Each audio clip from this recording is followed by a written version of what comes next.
Comunicación con Guillermo Moreno, precandidato a presidente por el espacio Principios y Valores, bien conocido, fue secretario de Comunicaciones del gobierno de Néstor Kirchner en el año 2006. Se hizo aún más famoso como secretario de Comercio Interior, cargo que mantuvo hasta el año 2013. Luego Guillermo Moreno fue diplomático, creo que fue agregado comercial en la Embajada Argentina en Roma. Guillermo Moreno viene presentando un spot que dan que hablar, por eso para musicalizar su entrevista la producción decidió recibirlo con uno en lo que acusa a Cristina Fernández de Kirchner de correrse de la doctrina peronista. Me hiciste votar un radical y ahora quieres que vote a un neoliberal. Parece que la jefa está cansada, nadie le dice que está equivocada. Los que quieran la doctrina de Perón, que se suban al camión. Los que quieran otra década ganada, que lo lleven a Moreno a la Rosada. Los que quieran la doctrina de Perón, que se suban al camión. Los que quieran otra década ganada, que lo lleven a Moreno a la Rosada. Y al que quiera otra década perdida, ahí lo tiene el candidato de Cristina. Felicitaciones, Guillermo. Con muy poco hace un comercial realmente que llama mucho la atención. ¿Qué pasa? ¿No se le atreven a decir a la reina que está desnuda? Bueno, el problema es que ha habido una serie de equivocaciones en la toma de decisiones que no son producto del azar o de la incorrecta reflexión momentánea, sino que me parece que hay un corpus decisional que se orienta en una doctrina que se extraña a la manera que hicimos los peronistas la década ganada y que por eso se construyó la década perdida. Me parece que esto comienza ahora a la distancia, uno lo tiene mucho más claro, comienza con la autorización de la devaluación de Kicillof en el 2014, en ese momento había un debate en el gobierno sobre cuál era el esquema de salida, habiéndose completado el modelo con orientación al consumo. Algunos economistas, los del peronismo, decíamos que teníamos que ir por oferta. Los economistas más vinculados al progresismo, la socialdemocracia, plantearon la consigna de que eso podría ser ajustar, y entonces plantearon la salida de la devaluación con volverse a ser amigos de los mercados. Por eso se arregló con el Club de París, se arregla con los fondos buitre, se intenta arreglar, termina arreglando Macri, se arregla con Repsol. Digamos, se empieza a generar el modelo con esa devaluación de toma de deuda. Bueno, ese modelo de toma de deuda llega hasta ahora, ¿no? Están todos discutiendo esta semana si el éxito de Massa es que te endeudas en yuanes y si el Fondo Monetario te va a adelantar plata, o sea, deuda, y sobre eso circula la economía desde aquella devaluación. Bueno, eso implicó un cambio conceptual muy importante, que como toda variación, al inicio no se tiene muy claro, y después la cosa va quedando patente y evidente. También hubo una señal importante cuando empezó a hablar de unidad ciudadana, ¿no? Si uno empieza a unir todos los elementos decisionales e incluso la metodología de elección de Alberto Fernández, que es muy similar a la de Massa, digamos, ¿no? Negando las internas, negando esto que ya sabíamos que iba a pasar, porque lo de Grabois no es que es unas pasos competitivas, es una cosita ahí que han armado. Está claro que metodología e ideología van de la mano, eso ya lo hablamos alguna vez, la metodología también es ideología, y bueno, eso está alejado del estilo que tiene de resolver los temas internos el movimiento peronista. ¿Qué piensa de Grabois? O sea, Grabois es peronista, no es peronista, así como tenemos que Alberto radical, Massa es neoliberal, Grabois, ¿qué es? Alberto es socialdemócrata, ¿bien? Él es esta historia de los enamorados de Alfonsín, que sin usted sabe, Guillermo, que es entre los que yo me encuentro, ¿no? Como enamorado de Alfonsín. Pero sí, ya lo sé. Espero que sea un pecado que usted me perdone. No, pero usted tiene que saber igual que yo que el que estaba en contra de la fórmula Perón-Balbín era Alfonsín. El que estuvo en contra del discurso que hizo Balbín cuando despidió en el féretro a Perón fue Alfonsín. Usted tiene que saber que el ala bien gorila de los radicales son los alfonsinistas, en términos de gorila antiperonista. Quizá usted es joven y no vivió esa etapa de ese alfonsinismo cuando se construye como Renovación y Cambio. Porque yo no lo identifico a usted en ese esquema. Me parece que usted se identifica más con el Alfonsín, de los años, exactamente, de la dictadura y la postdictadura. Es que es cuando la dictadura, claro. La dictadura no creo. El de la postdictadura podemos hablar. De la dictadura tuvo una conducta errante, para llamarlo de alguna manera. Por lo menos no en mi caso, y le puedo asegurar, desde 1981, le puedo asegurar, fue abogado de mi habeas corpus cuando me pusieron en función del Poder Ejecutivo. 81 ya estábamos terminando, vino 82 la dictadura, 83 tendría que haber nacido antes, Guillermo, le pido disculpas. No es nacer o no nacer, es que la conducta no es a partir de uno. La dictadura empezó en el 76. No está bien lo que vos me está contestando, discúlpeme, pero no es que la historia la escribe uno, ni usted ni yo. No, claro, estamos hablando de los sentimientos. La trayectoria de Alfonsín no es 81. Él empieza muchísimo antes, y la dictadura ya para el 81 tenía 5 años de haberse cargado lo que se cargó. Y o sea, ¿a usted no le parece que Alfonsín tuvo una posición en la dictadura ética? Errante, sin ninguna duda, errante. De hecho, muchos funcionarios del alfonsinismo estuvieron en la dictadura. Bueno, sí, muchos funcionarios de todos estuvieron en la dictadura. Eso no alcanza a definirlo a una persona. Pero le propongo una cosa, Guillermo, porque si no se nos vamos, claro, del tema. Se nos va, pero no está mal eso que debatamos esto, porque si no nos quedamos como que Alfonsín es el padre de la democracia, y ese es un error garrafal. El error de la democracia, el padre de la democracia, la madre de la democracia, fuimos, póngalo en el término que quiera, todos los que lucharon y los que dieron su vida, ¿está bien? Para que se terminara un régimen dictatorial, entre los cuales está usted, que sufrió las consecuencias con su familia de estos hechos. Sí, de igual forma, muchos de los que lucharon violentamente no contribuyeron a que regrese la democracia. No hay duda, eso es una discusión, porque usted imagínese que la violencia prácticamente se termina en 76, 77, esto ya se había terminado. Está bien, la derrota había sido total. Está bien, o sea, la realidad es que el Alfonsín que usted 1979, reconoce, Guillermo, mataron al embajador argentino en Venezuela, en las internas que había entre los duros y los blandos del ejército. Marzo del 79 yo estuve detenido en el Olimpo, o sea, le puedo decir que no se terminó. 76, 77 no se terminó. Sin la ninguna duda estaba derrotada la guerrilla, pero la violencia no se terminó. No, estoy hablando de... Perdón. Estábamos hablando de la violencia contra insurgentes, para llamarlo de alguna manera. No estoy hablando precisamente, yo le estoy diciendo que la violencia de la dictadura empezó en el 76. Ahora usted fíjese... Y en el 81, cuando usted me hace mención, ya estamos en la cola del tema. Sí. Por eso le digo que es fue ambivalente. Una cosa es al principio y otra cosa es cuando el proceso está claro que se va terminando y ahí se ponen todos la cocarda. Pero yo le repito, yo le estoy hablando de antes de la guerra de Malvinas, antes de que el proceso se estuviera cayendo, es cuando yo conozco a aquel Alfonsín a favor de los derechos humanos, ¿no? Para pero no me contestó lo de Grabois. Usted me entusiasma con Alfonsín y me hace perder el eje a mí de la entrevista. Me toca el corazón, pero dígame, y Grabois... ¿Qué le puede gustar? Claro, es el socialdemócrata, vinculado más con la etapa del 83, la etapa portantiero, para llamarlo de alguna manera. También que es la que entiendo yo que a usted lo seduce más que cualquier otra. Sin ninguna duda. En términos conceptuales. ¿Y Juan Grabois, cómo lo coloca? Obviamente es de una generación muy distinta. Está en un proceso de maduración. Todavía es un joven. Yo he leído alguna declaración de él donde él se consideraba marxista. Pero está en proceso de formación.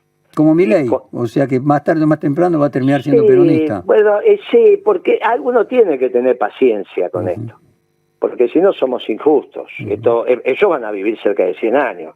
Usted ya va a vivir 90 y pico, yo voy a vivir 80 y pico, y así viene el abierto, chicos van a vivir 100 años. Entonces, es lógico que todavía estén en un proceso de formación. Yo, las pocas veces que he hablado con él, lo vi en una muy reciente, digamos, hará unas semanas atrás. O sea, todavía le asigna crédito a Juan Grabois. Y Schiaretti, que representa generacionalmente la misma generación de Alberto Fernández. Schiaretti, ¿usted lo coloca dentro del peronismo verdadero o no? Mire, el problema de Schiaretti, fundador de Juventud Peronista, Schiaretti es un poco más grande que yo y diría que Alberto Fernández, si yo le llevo 5 años, le debe llevar 10, ¿está bien? O sea que no sé si es la misma generación, pero sí, bueno. Usted vio que dicen 15 años, es una generación, pero tiene razón, está en el borde de la generación mayor. Se entiende. Sí. En términos políticos, Schiaretti es uno de los fundadores de Juventud Peronista, pagó con su pareja el haber militado en Juventud Peronista y en esos procesos. Usted sabe que él participó activamente en el juicio de la Perla, digamos, ¿no? Así que eso es algo muy importante. Ahora, ¿por qué se junta con Larreta? No lo sé. La verdad que eso es una situación que él algún día tendrá que explicar qué es lo que pasó. ¿Está bien? O sea, era una esperanza, sin duda lo habíamos hablado. Yo dije muchas veces que sería un gran gobierno, un gran candidato a presidente del peronismo. Lo dije, incluso no recuerdo con precisión, pero creo que en alguna entrevista con usted lo debo haber dicho. Sí, claro que lo dijo. Recuerdo perfectamente. Ahora, eso de juntarse con Larreta y someterse a la conducción de Larreta, la verdad que, no sé, me deja muchas dudas. ¿Y qué piensa de Bullrich?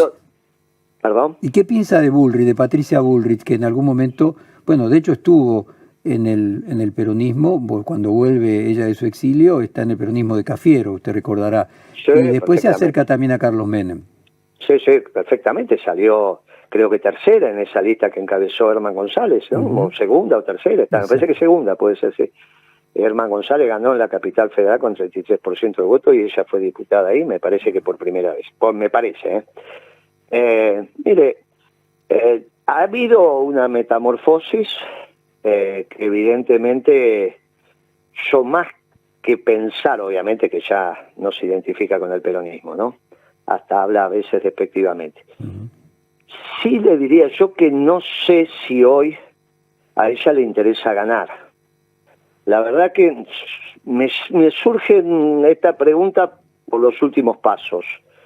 El primero, haber elegido un perdedor para vicepresidente, ¿no? No es que no hizo una muy buena elección, el muchacho que ella eligió de vicepresidente, respetable, hizo una elección importante en Mendoza, pero no es un ganador. Para ponerlo de vicepresidente en una interna, cuando Rodríguez Larreta pone, nos guste o no, un claro ganador como Morales en Jujuy y presidente del UCR, me parece que hay una distancia muy grande entre el vice de Larreta y el vice de Patricia. ¿Está bien? Me llama la atención. Teniendo otras opciones, ¿está bien? Tenía varias opciones. Eligió, ella algún día dará una explicación de eso. Permítame que yo diga, no sé si ella tiene esa voluntad hoy.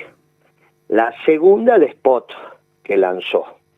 Un spot demasiado conflictivo. Vamos por todo, parecían los Quilapayún, ¿no? Si no cambiamos todo, no cambiamos nada. ¿Se acuerda de esa vieja canción de los 70? Creo que eran los Quilapayún. Me parece raro. Me parece raro. Yo, ¿qué diseño ella tendrá? Me parece raro. Me parece que está jugando, habrá hecho su evaluación, habrá hablado con sus economistas y le habrán dicho, bueno, la situación va a estar muy compleja. Dentro del peronismo, entre comillas, que no lo es, pero dentro del oficialismo y en otros sectores, también está esta historia, ¿no? Y están poniendo en duda si ganar o no ganar. Usted sabe, Jorge, que a veces la política tiene estos análisis tan rebuscados, ¿no?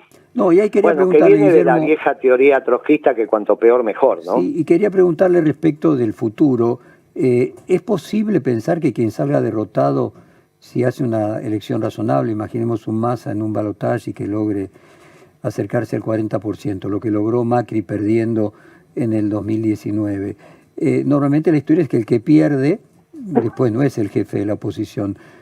¿Cómo imagina usted al que pierda, cuál sería el rol que tendría, y el rol que tendría Massa y Cristina Kirchner? Claro, todo depende cuál sea la interfase entre este gobierno y el que viene. Porque hay una palabra clave que hay que ver hasta dónde la pueden llevar, que es la palabra sincerar. Ya Melconian lo está diciendo, digamos, a viva voz. Ya empieza, y eso sí lo hablé con usted, que entre el resultado de la elección y asumir el gobierno, la palabra que se va a imponer es sincerar. Claro, ahí es cómo sea ese proceso. El único que no puede hacer esa transición así es Massa, porque no le puede echar la culpa al anterior del desastre económico, porque es el mismo. De ahí vemos el horror de haber elegido a Massa como candidato por el lado del oficialismo. Lo que parece bueno tácticamente puede ser un desastre estratégicamente. Eso lo aprendimos con la famosa batalla de Pirro, ¿no? La victoria a lo Pirro. Lo que puede ser bueno en una primera movida y de corto plazo, en el mediano y largo, porque si la situación económica se termina de desmoronar, el oficialismo no va a tener ni candidato, porque no, obviamente si no tiene ministro de Economía no tiene candidato. Guillermo, supongamos que no se desmorona y consiguen llegar como están ahora. Bueno, en el problema de Massa es que le van a echar la culpa de todo lo que aconteció. ¿A quién se la van a echar? No se la van a echar a Guzmán. Bueno, es una situación, y si no sinceran, como dice Melconian, la economía, ¿cómo arrancan? Con 8, 10, 15 tipos de cambio. Bueno, muy bien. Ahí aparece la Cunza diciendo vamos a tardar un año en salir del cepo. Y en ese momento ya se quedaron sin plan económico. Porque es absurdo pensar que vas a seguir administrando la Argentina con 15 tipos de cambio. Laspina plantea, por el contrario, que se puede salir inmediatamente. Claro, pero ese ya es Bullrich, no es... Eso es Bullrich, exactamente. Claro, por eso digo, y no está hablando Laspina, está hablando la Cunza. Guillermo, mira los medios, está hablando la Cunza. Por eso yo fui uniendo todo esto y le digo, mire, vamos a ver cuál es el devenir de la señora Bullrich. Evidentemente hoy las fuerzas se van alineando para Rodríguez Larreta y qué pase con el peronismo, que el peronismo no Massa, ¿qué pasa con el fervor peronista? ¿Qué pasa si el peronismo se empieza a movilizar y organizar detrás de su propia doctrina diciendo, bueno, esto no puede ser? Y ahí sí puede venir una sorpresa, ahí sí puede venir un hecho. Lo que pasó con nuestra lista en la capital federal, por ejemplo, con el coreano, que tuvo 4 o 5 millones de visitas, habla de un espíritu muy solidario. Lo pusimos profeso nosotros, un coreano, en la lista de legisladores para decir, mire, los inmigrantes hacen parte de la Argentina, terminemos, bien peronista, eso terminemos con esta xenofobia latente que hay, Y fíjese usted cómo los porteños y los bonaerenses en general recibieron con mucho agrado lo que pasó con Kim. Bueno, el hecho de que tengamos un cura párroco candidato en la capital también es una variante de lo que empieza a pasar en la política, y eso es bien peronista, no de Massa, Massa bien peronista, bien con la lógica peronista, bien con el folclore peronista. Si esa ola se empieza a armar, bueno, estaremos en presencia quizá de un final que todavía está abierto, entre el peronismo y Larreta, sobre todo cuando tengamos con precisión qué es lo que empieza a pasar entre la realidad y el ministro de Economía, porque la realidad está ahí y está todo, es evidente que en algún momento la pueden manejar, la pueden, hasta ese interregno que va desde que sos presidente y tenés que asumir, y la palabra sincerar está ahí. Bueno, Todo eso está. Guillermo, No perdamos el ojo del peronismo, ¿eh? Del peronismo con su doctrina. Sí, le voy a pedir a la producción que primero continuemos este diálogo de aquí a algunos días y que no sea a las 11:30.